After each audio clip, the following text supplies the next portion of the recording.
บ่ดีเนี่ยอีหามันบักหานะก็คือกันแหละโอ้ยบักสันดานหมาเอ้ยมึงคิดว่ามึงด่ากูได้พายเดียวบ่มึงด่ากูแล้วมึงก็บอกกูถิ่มบักหามึงเอ้ยมึงคิดว่ามึงสิด่ากูได้พายเดียวซะบอกภาษาผู้ชายอย่างมึงฮะมันแม่ลูกชายพ่อกูเด้อมันแม่ลูกชายแม่กูมึงด่ากูแล้วมึงบอกกูถิ่มไว้บักหาขวงมึงเอ้ย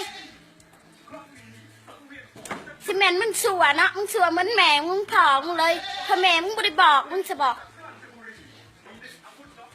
เจ้าคิดว่าคอยด่าเจ้าบ่เป็นใช่ปะโอ้ยสันดานหมาเลยมึงด่ากูแล้วมึงก็บอกกูถิ่มเนาะเจ้าคิดว่าผู้หญิงยังคอยดีสิไปเสียดายจะหาโอ้ยนายยังเจ้าหาคอยสิไปเสียดายหันอย่าไปคิดเด้อคอยอุตสาห์ให้แฟนคลับ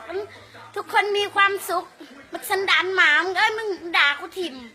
มาด่ากูถิ่มแล้วบักถิ่มเว้ยถ้ามึงแหน่มึงมาว่าวโลดมึงแหน่มึงมาว่าวโลดบังหามึงเลย